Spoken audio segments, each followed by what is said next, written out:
Good morning, Pastor Ron Jetter, Immanuel Lutheran Church, Grandview, Washington.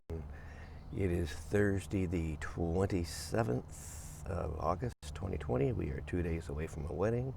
I am in the backyard of my brother-in-law and sister-in-law in Lake Oswego, Oregon, amidst their pine and their cedar and their fir trees.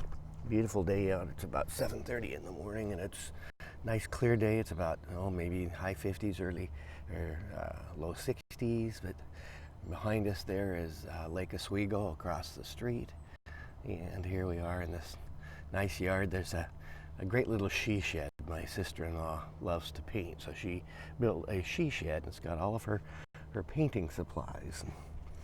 She's making a gift for our daughter and her son-in-law to be.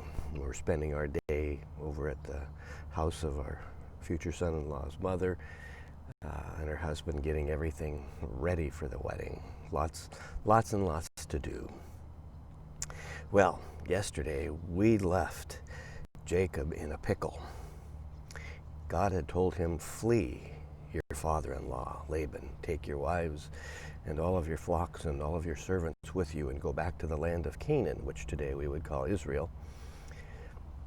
So he fled across the desert. It took his uncle 10 days to catch up with him, and his uncle brought a small army with him, very angry. "You didn't say goodbye." "Well, God told me not to." "Well, you stole my household gods." These little amulets or figurines, whatever. These could have been quite valuable. They could have been out of gold or some kind of precious mineral. I don't know what precious gems there would have been in there, but certainly gold and silver would have been popular and valuable. But more importantly, Laban placed his faith, his safety in these superstitious objects. And Jacob places his faith in the God of his father, the God of his grandfather. And that's Jacob's whole faith, because he is going to become one of the patriarchs of Israel. In fact, his name is going to be changed. But again, I don't want to get ahead of myself. Laban then is furious that the household gods have been stolen. Why did he check? Did he assume that if his son-in-law left in the middle of the night suddenly that stuff would have been stolen? Well, that's probably not a bad assumption. Why did he go? What did he take? Did he take what it wasn't his?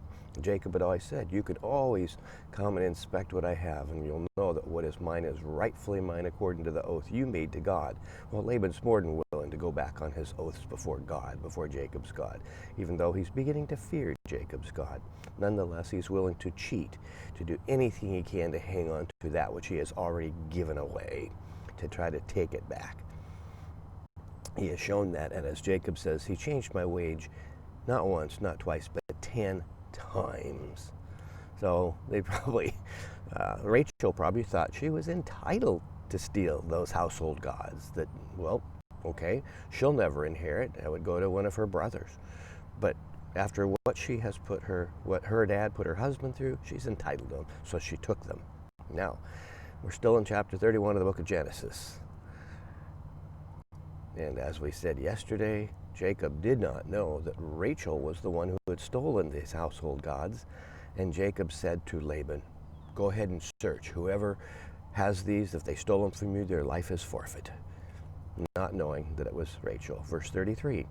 So Laban went into Jacob's tent and into Leah's tent and into the tent of the two maids, but he did not find them. Notice all the women have their own separate tents.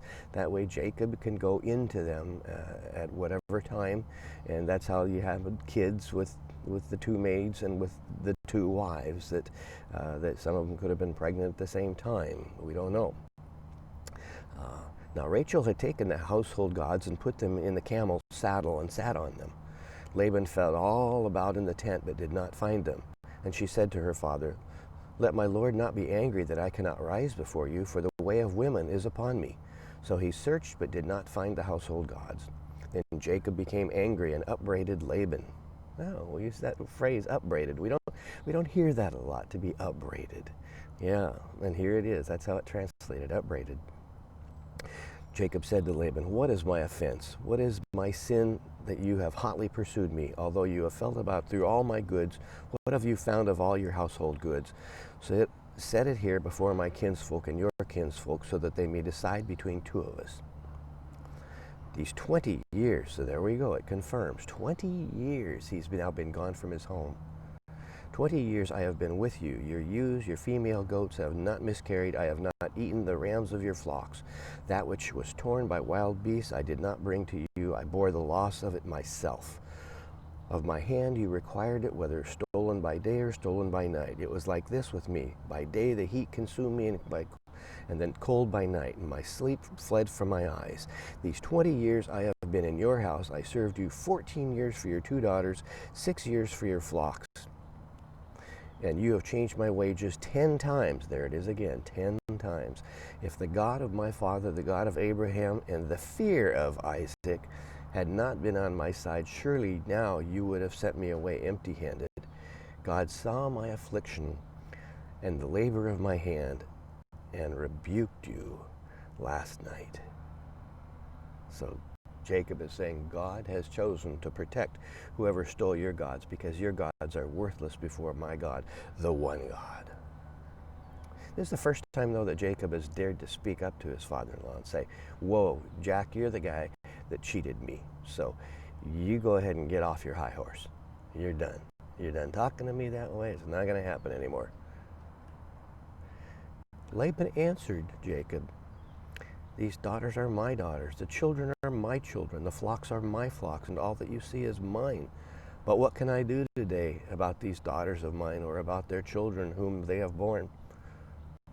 So he still doesn't get it. He still doesn't want to keep his word. He still doesn't think that there's anybody in the world except him. It's all about him. Boy, come now, let us make a covenant, you and I, and let it be a witness between you and me. So Jacob took a stone and set it up on a pillar. They were always doing that. What do you do to make a place special? Good question. Take a rock, put oil on it, and say a prayer over it. Jacob said to his kinsfolk, gather stones. And they took stones and made a heap. They ate there by the heap. Jacob called it Yegar Sahadutha, but Jacob called it Gilead. Laban said, this heap is a witness between you and me today. Therefore he called it Galid. Not Gilead, Galid, sorry. And the pillar, Mitzvah. For he said, the Lord watches between you and me when we are absent from one another. If you ill-treat my daughters, or if you take wives in addition to my daughters, though no one else is with us, remember that God is witness between you and me. Well, he's got 4 wives and 12 kids. I think he's probably done. I don't think he wants any more. Laban said to Jacob, see this heap and see this pillar which I have set between you and me. This heap is a witness, and the pillar is a witness that I will not pass beyond this heap to you. You will not pass beyond this heap and this pillar to me for harm. May the God of Abraham, the God of Nahor, the God of their father, judge between us. So Jacob swore by the fear of his father, Isaac. And Jacob offered a sacrifice on the height and called his kinsfolk to eat bread. And they ate bread and tarried all night into the hill country. Early in the morning, Laban rose up, kissed his granddaughters and his daughters, and blessed them. He departed and returned home. So Laban finally says, well, there's nothing I can do. I didn't find the household gods, so Rachel still has these household gods. Now keep in mind, this is a set of images and idols and things that has no value to her, because Jacob's God doesn't respect them, doesn't need them. Jacob's God is God alone. And Jacob's God was going to be the God who forbids and destroys such images and amulets and household gods. But those household gods are going to continue coming back and causing a problem, because whenever God didn't please the people, they thought, well, let's get some other gods and see if we can do better. They're always shopping for a better God. Wow. Do we do that? Are there ways in which we are displeased? God isn't blessing us enough, and we think maybe something else needs to supplement God. I don't know. I don't think we have those same kinds of temptations. I think our lives are in many ways simpler today than they were back then. What a story, though. So Jacob is going to return home. In chapter 32, Jacob will finally set up home. Leah has her kids, her 6 sons and 1 daughter, Dinah. The two maids each have two, and Rachel has little Joseph, and Rachel is in the way of women. I love these euphemisms. It is, I am in the way of women. Does that mean she is pregnant? Probably. That she is now conceived and will bear a second son to her beloved Jacob. Stay tuned. I will probably be on tomorrow. I could get consumed with wedding stuff, but just check in. See ya.